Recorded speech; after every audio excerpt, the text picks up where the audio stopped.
Hello and welcome to Hot Indonesia, the talk show at least 3 times better than any other. I'm Dalton Tanuraka in Jakarta. Here is this week's HI Hot List. Smarter schools. The new education minister announced ambitious and sweeping plans. Can they happen?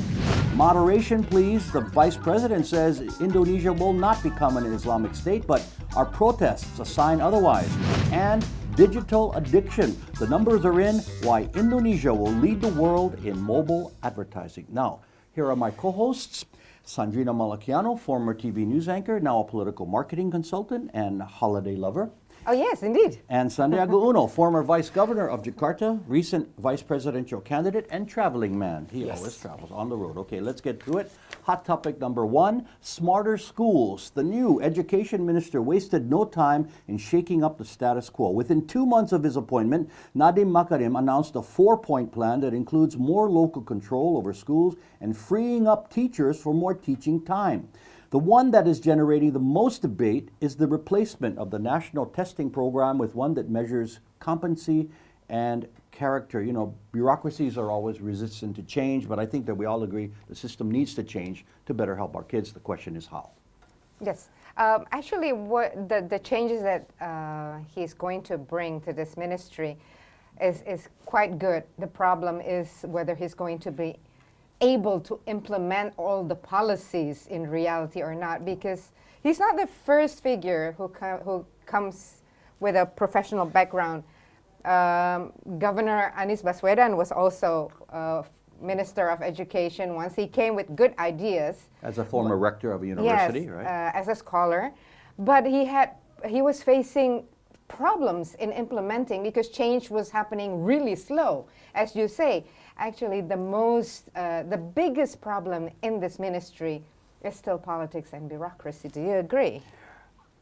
I think it's a great thing that he started with this big bang, and he's doing this disruptive approach. Pretty much that terminology belongs to the technology sectors and the business world, into the education sphere. And we are looking at one of the basic complaints that students across Indonesia have been complaining, which is like the national examinations, because we are a large country, 17,000 islands, and we have local wisdoms. And I think what Nadiem is trying to do is to go back and pretty much not make it a standardized nationwide exam that stresses everybody, in particular the students, but rather change it with something more appropriate. And common sense. And common sense. Because it's a trend globally, actually, Sandy, yeah. as you know, doing away with these kind of national trends or national testing,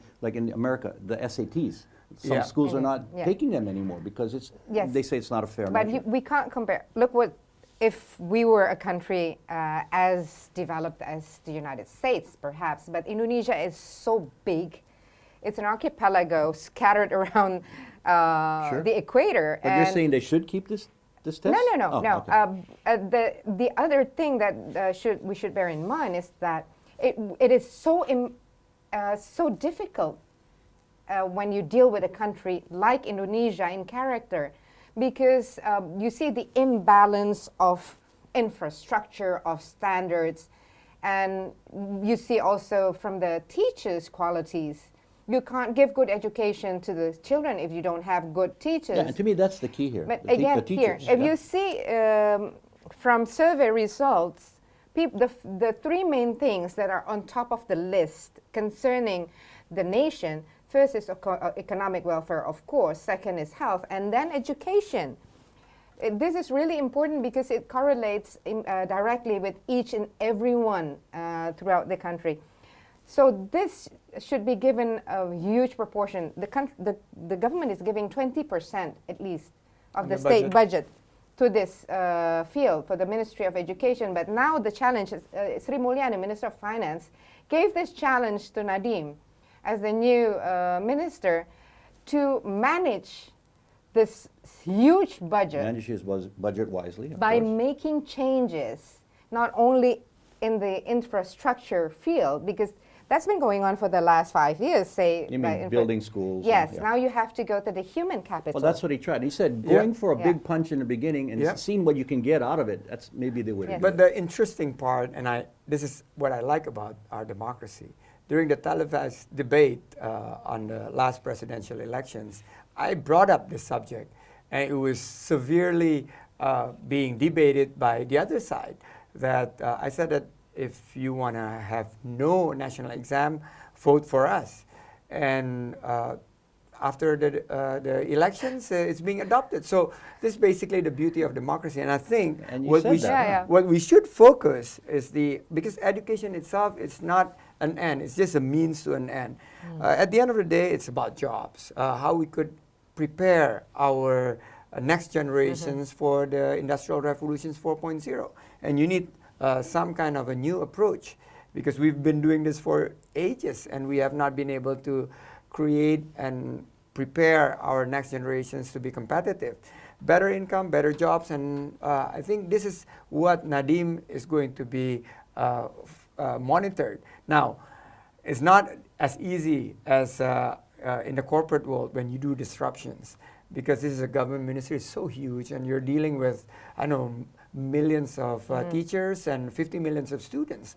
But I guess we should give the benefit of the doubt, yes. the support, and let's see. And we hope that this will be a good legacy for the new government, overhauling the education system and Yeah. moving us up the rank. Yeah. The minister is entitled to set up policies and curriculum standards, but the implementation has a long way to go. So does Nadiem Makarim have the experience and the ability to deal with this bureaucracy? He doesn't have the experience for sure, Yeah, but he has because the it ideas, doesn't always which mean to hopefully- have very high knowledge on technology. Yeah. He has to also know how to deal with this Sure. bureaucracy. And, That's the maybe, biggest maybe challenge. Like the last point. Yeah. Again, I think teachers are the key. You should Yes. free them from paperwork, which he's trying to do. Yes. Fund them for training, get better Yeah. educated, and then Yeah. also pay them better. Pay them Right. better, then you get more people attracted to, and that's a thing in any country. Okay, A quality, comprehensive education. Yes. there you go. Hot Indo will continue shortly. Moderation, please. The senior leader who says Indonesia will not become an Islamic state.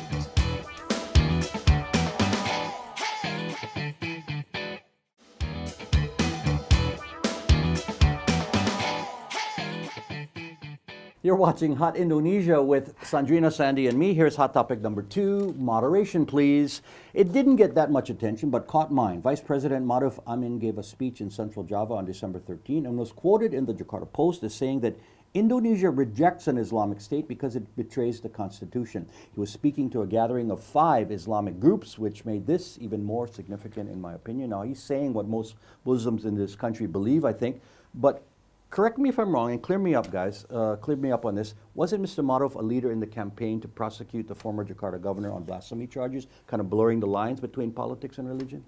Yes, he was actually a central figure during the 2016-2017 discussions, and I was part of the winning ticket. And I think what he's saying is very clear, that the founding fathers are very solidly succinct in constructing these nations, that Indonesia's, although most of the founding fathers are Muslims, but they come from different ideology and ethnicity.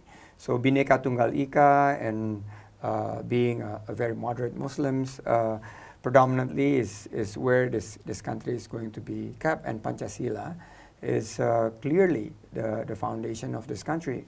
But Sandy, you see why I'm asking this? Because before the election, he was saying one thing, and now it seems, to some in the public, he's saying the exact opposite. This is pretty much how politicians We behave. were just okay. discussing That's right. about that in the previous segment I'll just waiting about to hear that. education. Politics, yeah, okay. This is politics, Dalton. Okay. And But actually- that's probably why I'm struggling, because You're too I try. darn honest.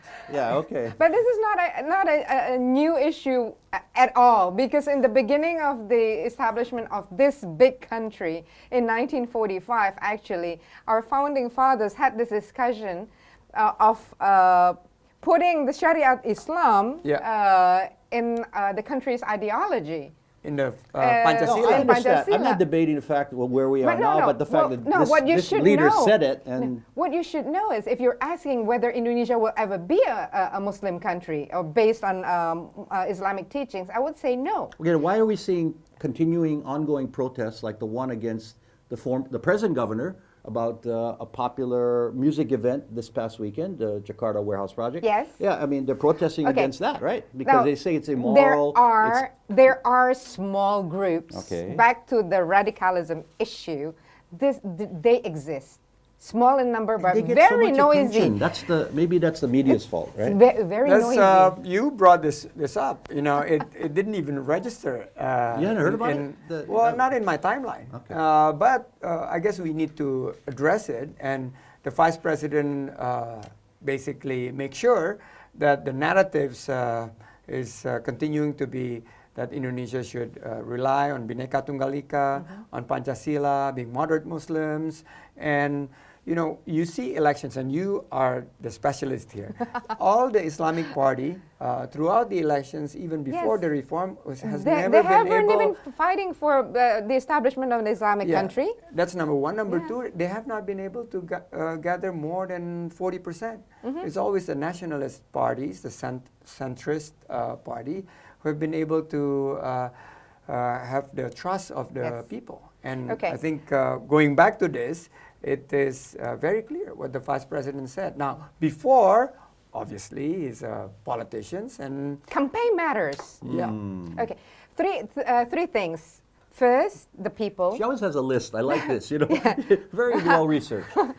First is the people. We're majority Muslim, but if we see survey results, none want. No, that's what I said. The most Muslims agree with what Yes. the vice president said. Yes, and secondly, like Sandy said, Islamic parties, even they are not into the establishment of an Islamic state.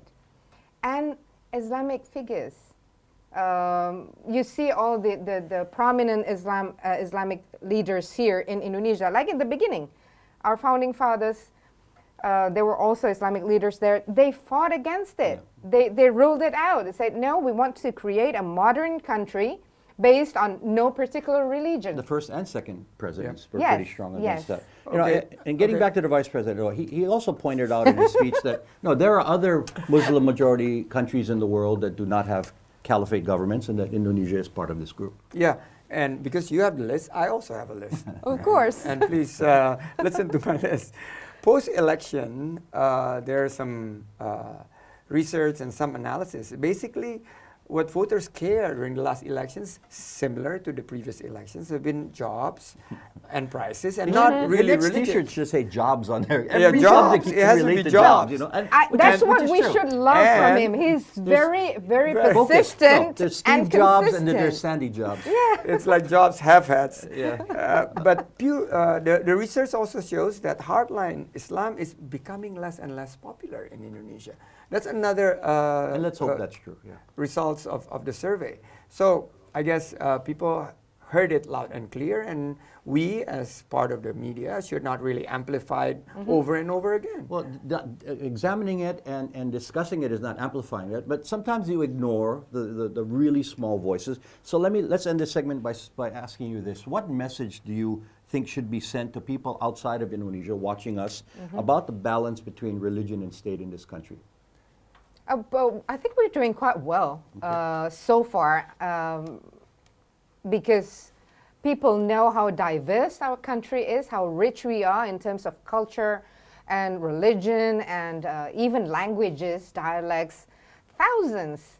But we remain intact because we believe in Bhinneka Tunggal Ika, unity in diversity, and people should respect them. And I believe the Indonesian people are a lot smarter. Yes, there are those small groups who are really, really loud and disruptive. And the difference between 1945 and now is social media again. Yes. You can send your own message out. It's not filtered through mainstream media who have some kind of controls on them, right? Yeah. And that's a difference. And I think it's very hard to imagine if you don't live in Indonesia. When you live in Indonesia, there's harmony, and you see people like in the village, they help each Yeah. other. It's called Gotong Well, Royong, if you and get- Pancasila is embodied in our If you everyday's life. If you get to see just a small piece of news and then it goes viral, but it's not, doesn't represent. It's not it important. doesn't. It's Yeah, not important. Yeah, I got it. It's not doing the country justice. All right. Last thing earlier, the difference between me and Sandy's generation is he said it wasn't on my timeline. I would say I didn't read it in the newspaper. Okay, I got it. More hot Indo is ahead. Digital addiction. Why you're seeing more ads than ever on your phone.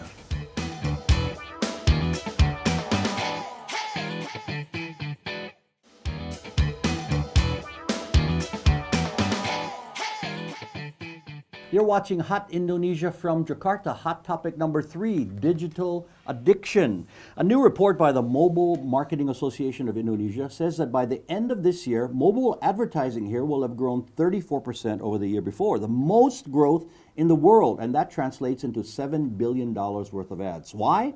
Well, Indonesia has more than 60% connectivity, meaning 160 million people are hooked up to the internet. And in 5 years, it's estimated we will have 410 million smartphones in use. That's almost 2 per person, which you guys have, I know, but Yeah. I barely have one. With a tab, Yeah. 3. It's not a surprise because more and more people are using their mobile phones, moving away from tablets and their Yes. laptops Yeah. and their computers. Right.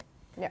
And I think this is where I guess the epicentrum of the digital economy prospering, where Indonesia, 160 million plus and 70 million plus are millennials. And while mobile advertising is relatively new, but they're catching becoming very popular because they are low cost, they're very personal. You could interact between suppliers and vendors very quickly, and you have multiple touch points with consumers. Are they effective though? I tend to skip through them. And, No. They And are. localize, and you could do better targeting. And I have this friend of mine during our OKOJ program. I met her, named Ellie.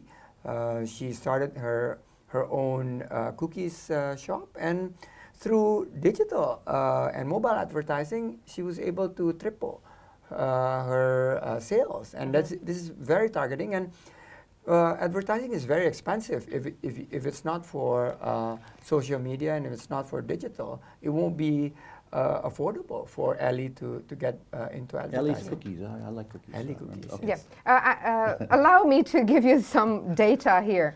Of course, we already know that the penetration of the internet in Indonesia is massive. But September 2019, there was this data from a survey of internet users aged 16 to 64. So from 16 to 64, which is quite a vast span, shows that 96% of the internet users go searching online for products or services that they will buy or use, which is really big. And 91% of the Indonesian internet users go visit online shops. 90% of them do transactions and purchases online. So you see, this is such Okay, but that's generally online, not just mobile advertising specifically, right? That's what we're talking about. And if you want to speak about from that, 29% does transaction and purchases via laptop or desktop, but 79% online purchase Smartphone. by using smartphones. Okay, what is the most memorable smartphone ad you've seen recently? I'm putting you in the spot, but you remember? I mean, because like I said, I tend to Me, you know, I was really intrigued, and I ended up contacting them, and now I'm in the process of working together using their services. What is it? Because on Instagram, I found Decoruma.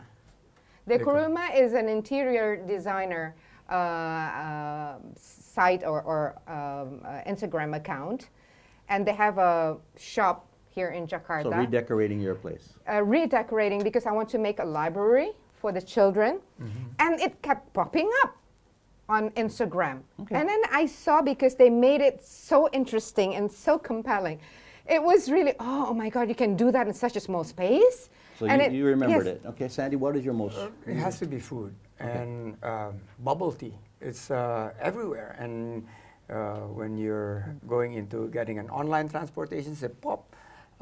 It pops up. Yeah, it pops Those up. pop-up ads. Okay. And it's very effective, and you suddenly feel thirsty.